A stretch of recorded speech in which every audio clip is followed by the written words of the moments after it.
à ce projet qui va engager notre existence commune et qui tracera la voie à suivre pour enfin aboutir à la transparence et à la bonne gouvernance. Je suis donc heureux de vous savoir ici avec nous pour signifier votre rejet aux pratiques corruptives, à la systématisation de la corruption et de l'impunité. Vos préoccupations seront certainement prises en compte car vous serez les gardiens et les vigies de cette stratégie qui sera élaborée et qui combinera vision stratégique et cadre opérationnel avec des indicateurs clairs de suivi. Les consultations qui s'étendront également dans les régions permettront de tenir compte des réalités locales généralement reléguées au second plan. Il va de la légitimité des chemins indiqués et des réformes législatives et institutionnelles qui seront amorcées. Le vœu formulé et pour lequel nous allons travailler sans relâche, comme l'UNCC s'acharne à le faire avec responsabilité, c'est de faire reculer la corruption en renforçant la contrainte, en sanctionnant les déviants, en éduquant dans une dynamique de prévention la population, les jeunes en particulier.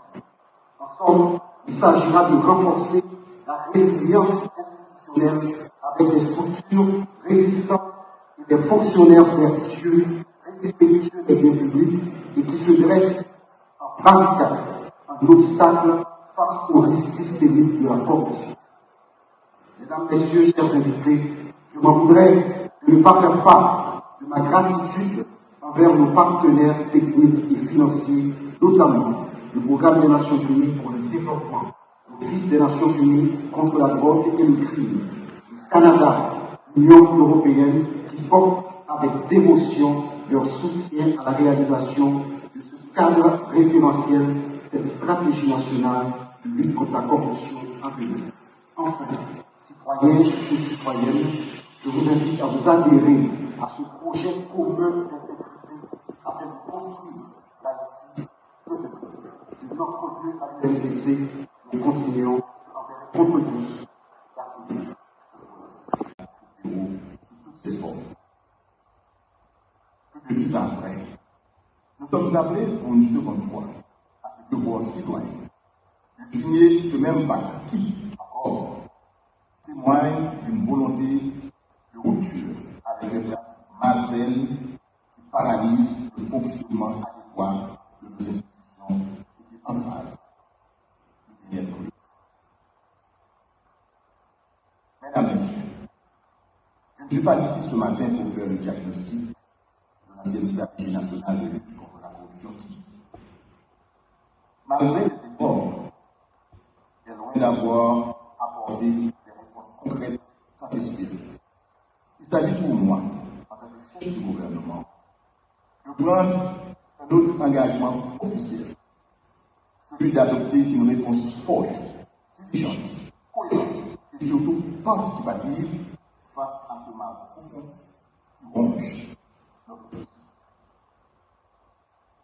De cette manière, le lancement des consultations nationales autour de l'élaboration de la stratégie nationale de lutte contre la corruption, 6 ans après le premier cycle, doit être nécessairement vu comme un redémarrage et une révision des stratégies de lutte mises en place antérieurement. Il s'agit, à partir de ces consultations, de développer une nouvelle méthodologie visant à encourager une vraie synergie entre toutes les institutions de contrôle de l'État. Il s'agit aussi de permettre la participation de tous les secteurs de la société qui ne relèvent pas forcément des pouvoirs. Ce faisant, il s'avère nécessaire de bâtir un cadre institutionnel renforcé avec une justice indépendante, mais aussi un cadre normatif existant permettant de protéger les lanceurs d'alerte. Sur ce point, je salue le travail déjà effectué par l'UNCC avec l'expertise de l'UNDC pour rendre disponible ce texte juridique aussi crucial dans le dispositif anticorruption d'un pays. J'exhorte également l'ensemble des acteurs à s'engager davantage dans la mise en œuvre pour garantir des résultats à court terme dans cette lutte. pas sans savoir que la lutte contre la corruption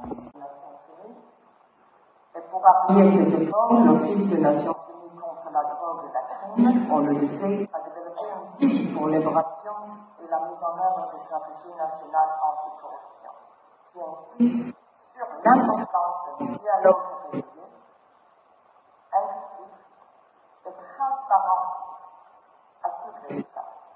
Diagnostic, définition des priorités, rédaction et suivi des résultats. Nous saluons les efforts de l'ULCC, de UCREF, de l'IGF, de la CNP, CNMP et de BAF qui forment un task force anticorruption. Leur coordination avec les nouveaux pôles judiciaires qui viennent d'être établis formellement, dont nous soulignons également l'importance de les rendre pleinement opérationnels, n'est pas seulement une innovation juridique, c'est un mécanisme essentiel pour traiter les crimes financiers complexes et les crimes de masse, comme par exemple les violences sexuelles. Le pôle judiciaire spécialisé en matière de crimes financiers peut constituer un levier et devrait constituer un levier décisif pour mettre fin à l'impunité et contribuer à la reconstruction bâtie sur les bases solides, éthiques, justes et durables. Le système des Nations Unies est pleinement engagé. On est plus qu'engagé. C'est un honneur pour nous, mais c'est aussi une obligation. Vous êtes membre des Nations Unies, donc c'est une obligation, ce partenariat. Il vient d'une base d'une coopération très forte et une coexistence très forte entre, évidemment, notre membre Haïti et les Nations Unies. Et donc, le système des Nations Unies est pleinement engagé à soutenir leur mise en œuvre en apportant un appui logistique et en déployant de l'expertise technique sur le terrain afin de renforcer, avec votre leadership, de renforcer leurs capacités.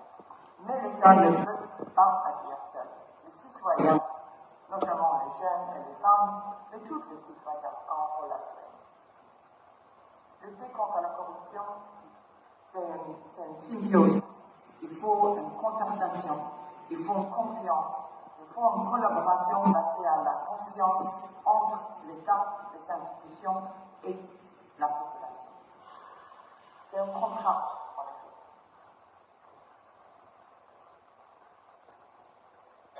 Nous félicitons l'ULCC, son initiative de l'école d'été anticorruption, qui prépare une nouvelle génération d'Haïtiens à devenir de véritables agents de changement. Mais eux, ils ne peuvent pas agir seuls. Il faut un cadre. Donc, parce qu'on n'est pas jeune, c'est pas qu'on n'a pas un rôle à jouer, on a un très important rôle à jouer. C'est ces chambres d'investissement qui construisent des progrès durables en instaurant une culture d'intégrité. Le contact condition de 14 institutions publiques dans le comité d'élaboration de la nouvelle stratégie nationale contre la corruption et de la promotion de la transparence. Cette démarche inclusive, conforme aux bonnes pratiques internationales, s'étend également aux différents secteurs de la société, largement représentés aujourd'hui. Par cette méthode, cette nouvelle stratégie qui a une priorité du ministère de l'économie et des finances sera une œuvre commune, avec des actes pluriels facilitant ainsi son appropriation par la société dans son ensemble et sa mise en œuvre pour les 10 prochaines années. Mesdames et messieurs, la corruption détruit la confiance dans les institutions, entrave la bonne gouvernance économique et financière et favorise le blanchiment des capitaux et le financement du terrorisme, alimentant ainsi l'insécurité. La bataille ordonnée contre la corruption et pour la promotion de la transparence constitue un élément fondamental pour le développement économique et social d'Haïti. Seule une forte collaboration entre les acteurs du système national d'intégrité peut conduire à un changement de comportement de celles et ceux qui s'adonnent quotidiennement à des actes de corruption. C'est consultations qui seront réalisées sur le territoire national doivent se donner aussi pour mission de trouver les meilleures articulations possibles entre les organismes de contrôle et de régulation existants en vue de rationaliser et optimiser les ressources de l'État. Le ministère de l'Économie et des Finances mise sur l'implication effective de tous les acteurs de la vie nationale, en particulier sur la synergie qui doit exister entre les organes de contrôle et les autorités judiciaires. Je tiens à saluer la constance des cadres de l'IRCC et la détermination particulière du directeur général de l'IRCC dans cette difficile mais nécessaire lutte contre la corruption. Je témoigne sur ma gratitude envers les membres du comité d'élaboration interinstitutionnel pour leur dévouement à la réalisation de ce document constitutif de la stratégie de lutte contre la corruption, cette œuvre républicaine fondamentale pour Haïti. Enfin, je veux réaffirmer que la bataille contre la corruption et pour la promotion de la transparence reste au centre des préoccupations du ministère de l'Économie et des Finances et du gouvernement en général. Je souhaite bon travail aux membres de ce comité d'élaboration.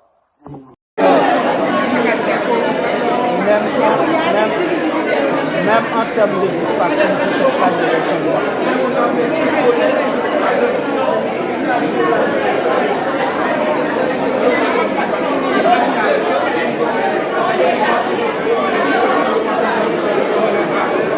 Le faire c'est seulement le calage de la campagne de ça.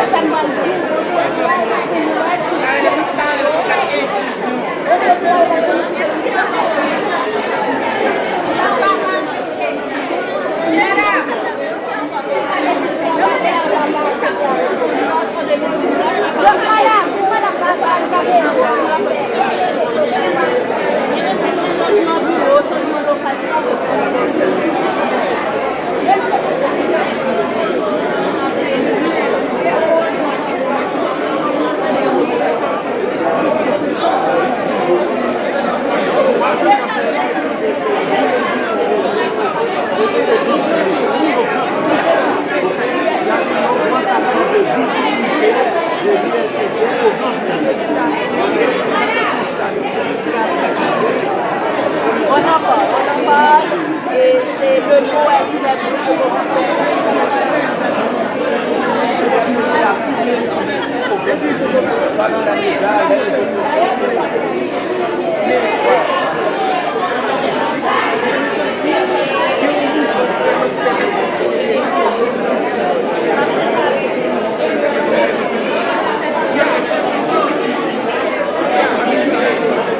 Il y a plus de visibilité et de au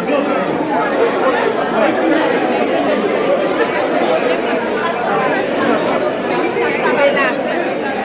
Chaque normalement,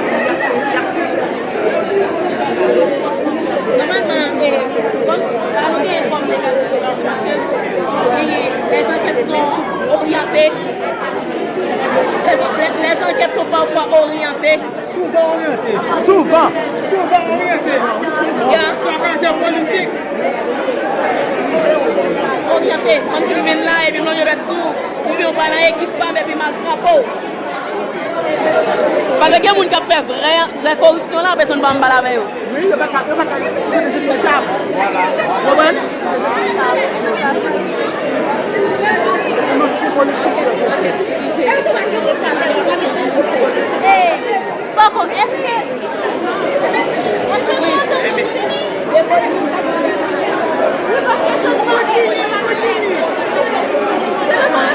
On va devoir passer à autre chose.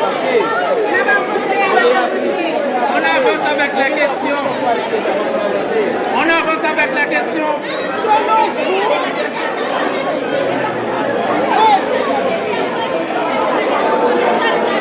Question suivante.